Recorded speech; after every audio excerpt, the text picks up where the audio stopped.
नमस्कार मित्रांनो, आपल्या चॅनलवर तुमचं मनापासून स्वागत आहे. आज आपण आपल्या ऊसाच्या शेतात आहोत आणि बैलांच्या मदतीनं ऊसाला सरी सोडण्याचं काम सुरू आहे. आपल्या गावाकडच्या शेतीत बैलांचं महत्त्व आजही कायम आहे. आधुनिक यंत्रे आली असली तरी बैलांच्या मदतीनं केली जाणारी शेती ही वेगळीच ओळख जपून आहे. तुम्ही पाहू शकता की आपल्या शेतातील ऊस आता खूप छान वाढलेला आहे. ऊस जवळपास डोक्याच्या वरपर्यंत आला आहे. शेतात उभा असलेला हिरवागार ऊस पाहून मनाला वेगळाच आनंद मिळतो. शेतकऱ्याला आपल्या मेहनतीचं फळ दिसायला लागलं की सगळा थकवा दूर होतो. आपल्या शेतामध्ये ऊस 3.5 फुटांच्या सरीवर लावलेला आहे. योग्य अंतरावर लागवड केल्यामुळे ऊसाची वाढ चांगली होते.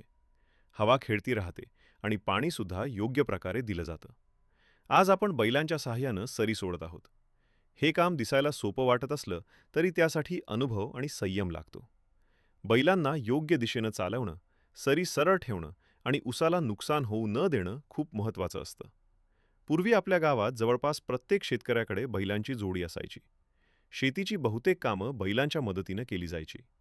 काळ बदलला, यंत्रे आली, पण आजही अनेक ठिकाणी बैलांची गरज कायम आहे. बैल हे फक्त शेतीचं साधन नाहीत, तर शेतकऱ्याचं खरे साथीदार आहेत. वर्षानुवर्ष ते शेतकऱ्याबरोबर कष्ट करत असतात. त्यामुळे अनेक शेतकरी बैलांना कुटुंबातील सदस्यांप्रमाणे जपतात. उसामध्ये वेळोवेळी सरी सोडल्यानं माती भुसभुशीत राहते. जमिनीचा पोत सुधारतो आणि मुळांना हवा मिळते.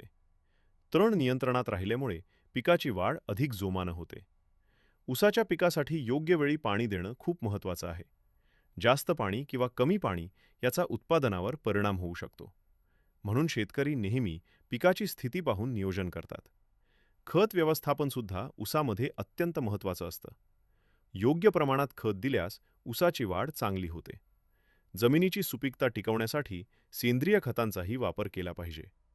शेती हे फक्त व्यवसाय नाही, तर ती जीवन पद्धती आहे.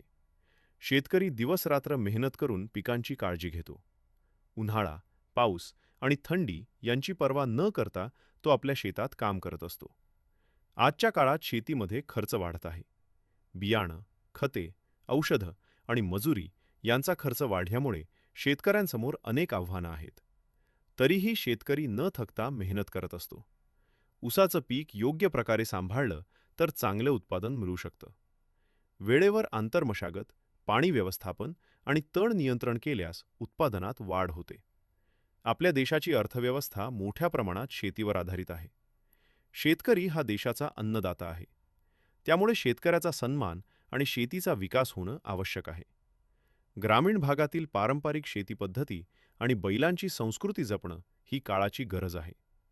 आधुनिक तंत्रज्ञानासोबत पारंपरिक ज्ञानाचा वापर केल्यास शेती अधिक फायदेशीर होऊ शकते. मित्रांनो, तुम्हाला आमच्या शेतातील हा व्हिडिओ कसा वाटला ते कमेंटमध्ये नक्की सांगा. तुमच्या शेतात ऊस किती आहे आणि तुम्ही कोणती पद्धत वापरता हेही आम्हाला सांगा. व्हिडिओ आवडला असेल तर लाईक करा, शेअर करा आणि चॅनलला सबस्क्राईब करायला विसरू नका. अशाच शेतीविषयक व्हिडिओसाठी आमच्यासोबत जोडलेले रहा. धन्यवाद. जय जवान,